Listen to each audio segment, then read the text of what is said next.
solutions that work for her and Sam, that we can then, measure it. I mean, this waste management ecosystem in India, for instance, just focusing on India with 1.3 billion people, 2/3 of the waste is not being treated and managed, but the solution is in the small entrepreneurs. And I think we all agree. And I think one of the challenges, and it's going to be a challenge for the philanthropic organizations, is to try to figure out how to use this particular technology to help solve that problem. Because we have seen, and again, I think M-Pesa is just a fabulous example of, actually, most of the highly disadvantaged population in Kenya have access and have it through M-Pesa. Yeah, and it's growing. Okay, and it's changed the way they behave. It changes their transactions. It changes their savings. It changes their it changes everything. Access to markets. Yeah. Right. So I just think we working on this, whether we're policymakers or companies or philanthropies, have to ask ourselves, what's the role of this particular technology? Think of blockchain as a particular technology. A really great thing that happened this week was the MasterCard Center for Inclusive Growth and the Rockefeller Foundation introduced a significant new grant funding mechanism. It's really meant to help measure and therefore encourage private investment and philanthropic investment in impact in SDGs. And they are going to look carefully at how can we deploy blockchain in that. Yeah. Can I just add to that? So there is no shortage of money. The USAID, the Global Fund, the bilateral donors have been putting billions and billions and billions of dollars towards aid. And what they are saying is, we need new solutions, right? The aid money is going to run out. And so I think there is a really interesting role for the private philanthropist on this issue to, invest small amounts of philanthropic capital to test out these ideas so that then we can take the solutions to the traditional donors, but also help make this a sustainable solution that won't need aid. It will replace the need for aid. And so I feel like, with Maverick Collective, we have donors, individual donors coming to us all the time saying, tell us what we can invest in for great impact. And so I think there is a real opportunity there to work with this private capital, great minds, great technologists to implement this on the ground and prove the concept. If I may jump on what you just said. Yeah. So I used to trade the SSA bonds at JP Morgan. I used to trade the EBRD bonds. Oh, wow. And I know exactly how these bonds are structured, where the proceed goes, and where the errors are made. Now I'm building an ecosystem that supposedly and hopefully will replace capital markets in 15 years. Now I'm going to lead with a question to the public and ask you, who of you have read Isaac Asimov Foundation Cycle?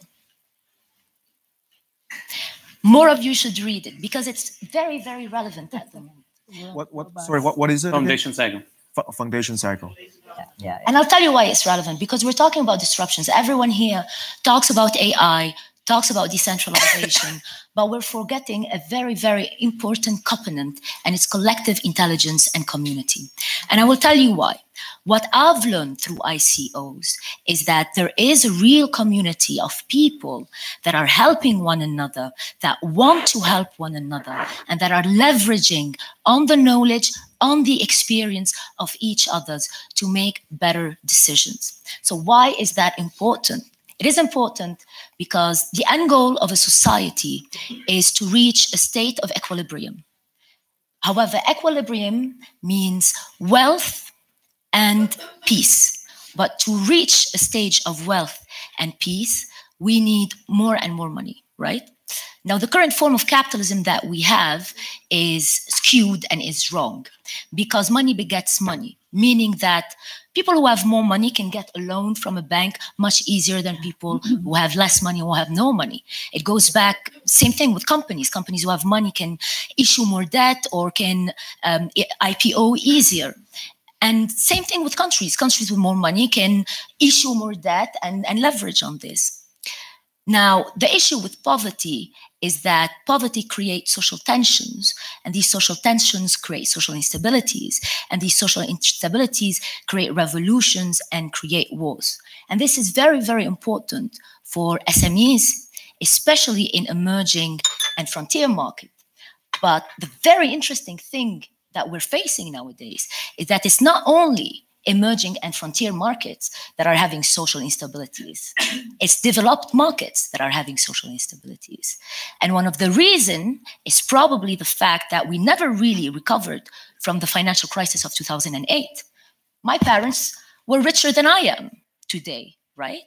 And add to this social media, when you see people flaunting their wealth with their helicopters, when you see some student that have tons of students that can't find a job, it creates anger and angst. And this has been translated, Trumpism in the US, Brexit in the UK, Gilets jaunes in France. So how can we resolve this now? To resolve this, we need to empower entrepreneurs with smart money. Yeah. And this is where I have a big critic towards what the EBRD, IBRD, IFC have been doing, is that the money they've been investing is stupid money. It is stupid money. Why? I disagree. Yeah, I think, yeah. I will tell you. Calling names. I will tell you. The percentage of projects that are successful, and you will tell me, how many projects are successful 5 years in? I can tell you. I'm in charge of methodology of measuring impact. Yes. And on average, we deliver higher exposed impact than we thought ex ante. Not much higher, pretty much the same. But the percentage of projects which outperform in terms of impact is the same as percentage of projects that underperform. Okay. So on average, we deliver what we promise our shareholders. And we have a very robust methodology of measuring expected impact ex ante and measuring it every year, checking which benchmarks are met, which benchmarks have been not successful. And so take it very seriously. And here, I fully agree with Laura. Whenever we talk to impact investors, they say, if we want to invest with you, we want to understand what the impact is. And that's the problem which can be addressed by blockchain, helping to measure impact. That's why I talked about green bonds, for example. Yeah, that was a great example. Greenwashing is a big problem. You mentioned the bonds, right? And the waste management. You come to recycling plant and you say, this is legal. And this is where blockchain can check whether it's legal or illegal waste management, right? And this is extremely important, because then once you have robust certification, verification methodology in place, you can bring in private money. One number which I wanted to mention is, what is the amount of impact investors' assets under management today? Talking about billions or trillions agenda. Unfortunately, we are talking about something like $200 or $300 billion assets under management. Assets. So we are still in the early days, not near what we want to be when we talk about delivery on SDGs. But do you know what the failure rate? That's what I'm interested in. If you tell me what is the failure rate of the companies that the EBRD, IFC, IBRD have invested in? The failure rate is higher than 50%. What's the source? That's business. No. Yeah, we invest in small companies. Hold on. Yeah. I agree, but we can do it better. And I will tell you how we can do it. Okay. So we've been talking about decentralization. We are a risk-taking organization, right? I think it's very important. There are some other institutions. You mentioned IBRD. IBRD is actually very different from IFC and IBRD. No. So there are some institutions which don't take risks. Right. We have much higher risk appetite, and we are proud of this because we can co-invest with venture capital. We can co-invest with private equity, and we can take risk, and therefore we are prepared to fail. And we do fail. In some countries, we make major losses, but our portfolio is diversified. So overall, we deliver both on financial and on impact. Well, so let's hear how do you say we'll improve? So we are building something that we call smart money investment. Okay. So smart money investment means that if you're a company, if you're an SME in emerging market or an SME in Italy or in Spain, you come to the ecosystem. The ecosystem will rate you automatically because it has like a machine learning AI system. It's using all data about you. It's using all the data that it can find. So that's what PayPal does in the US. About the industry about the people that are working with you, about your financial, everything they can and find. It comes up with a score. But this is not the important part. Right. Okay. The important part, and the part that I believe is really going to make a difference, is once you are on the ecosystem, the community gets involved. Yeah. So the community starts doing exactly like the pools in Telegram, right? Community starts speaking to you. The community start asking you questions. The community start looking at your project and telling you, well, I don't know, you want to open an ice cream factory in Portugal. I am an ice cream factory in Italy. You want to buy this machine? Bad idea. Yes. You better buy this machine, etc., etc. So it is this exchange of knowledge that leads to a project which will be agreed on by the investors and by the company and will lead to a vote. So you will have the investors that will need to vote and decide on whether to issue a bond, to issue equity, or not to issue anything at all if they don't like the project. How do you prevent fake information on your platform? That would be, yes, blockchain would be very good there. You cannot have fake information because the AI system looks at everything on the internet, number one. For the SMEs, we will have people in place to check the correctness, the truth of the papers that they have. Because this is a problem with the blockchain, especially when we talk about real assets, is it real at the beginning, right? Is it real at the beginning? And this is why we speak with people like you, because you already have the teams on the ground that can do this third-party check and tell us, yes, these financials are correct, or no, these financials are not correct. But now when we get to the voting part, and this is where it's very, very interesting, is that your vote will not be equivalent to my vote. Why? Because you're a legal specialist. Let's say I'm an ice cream specialist. My vote is going to have a higher value than your vote because I know this business better than you, right? But it's not only that. My weight on the platform is going to evolve through time based liquid on democracy. Sorry? Yeah. Collective liquid intelligence. Democracy. I haven't heard that term. Yeah. So good. we have a final panel to discuss how to bring into reality this decentralized financial system. I will give you the award. So how to manage this financial system.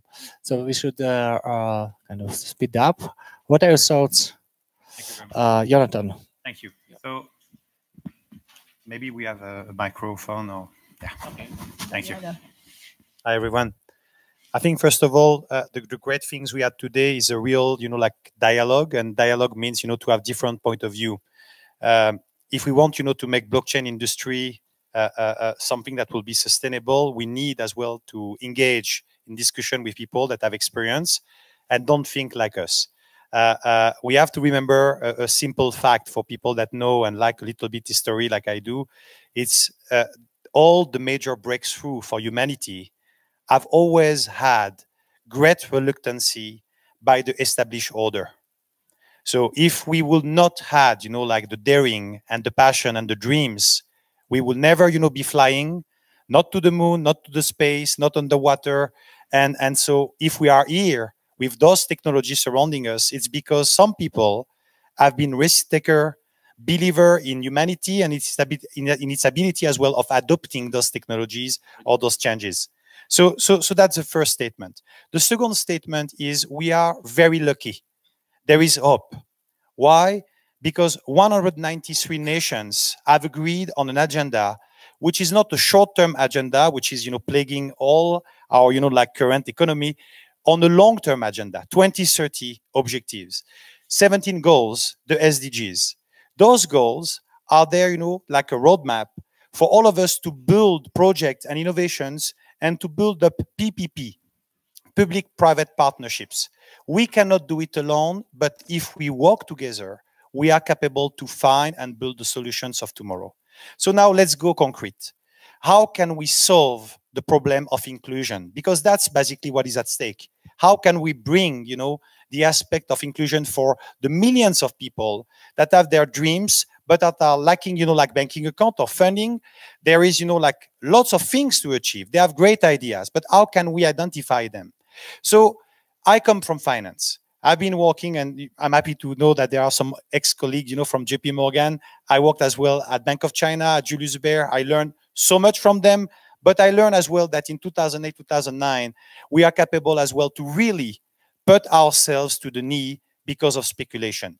So the speculation that we are, putting forward for blockchain and cryptocurrency, well, I can tell you we have the same current speculation with a much more sizable aspect for, the current financial market. So that's, like a given for all the aspect of innovation. There is speculation. But how can we transform the energy from speculation to real investment? And that's where we need, the purpose. So what I built a social network for social good. Why? Because the people of our generation, your generation, they are exchanging daily their informations. So we need to interact with them and give them a way for them to share about what they feel and how they connect and resonate with the SDGs. What are their projects? What are their positive actions? All of this is capable to embrace everyone. Everyone has a cause that is dear to our heart. So the first thing is we have to facilitate the connectivity on social media, but for good, for something meaningful. So we have already 300,000 members in 180 countries, and that has been developed organically by going on the ground, meeting the people that want to make the world better. But when we meet them, they have great ideas, but they are lacking the funds. The funds doesn't channel to them. So how can we bring the dimension of impact? And that's where blockchain is a miracle. Let's call it like this. I created first a digital currency, but that digital currency was not crypto. It was not decentralized. It was purely on the network. It don't work. It cannot work. Why? Because we need the traceability and the decentralization. So I learned from that by meeting, so many, people that are what we call the Forbes, 500, and they will slap me, in my shoulder and say, that's a great project, but they didn't move. Why? Because we have a problem in the aspect of giving. Many reasons for that. Some people say, I don't want to give because, I cannot trust, I cannot have the traceability, I cannot measure the impact, I need to do proper due diligence, all those things. So hundreds of reasons not to give. The first thing is we really own what we give because no one can take it back from us. That's the first, principle, philosophical principle that is, the driving of everything that has been built in the Renaissance and in many, a period of human history that was, on the Enlightenment aspect.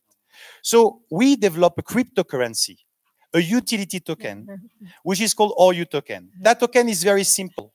On every transaction, there is a small percentage, we call it proof of impact, like a VAT, from 0.01% to 0.1%. On every transaction on the blockchain, on Ethereum, that percentage goes to the cause that you want to support. It goes to a foundation in Switzerland, and that foundation gives it back 100% to the most active users of our social network that are plebiscited by a worldwide community of social good doers. And on all of them, we ask them only few information. One of them is, which of the SDG do you feel the most connected? So imagine a world where we build social network not to extract from you data to sell it when you don't know.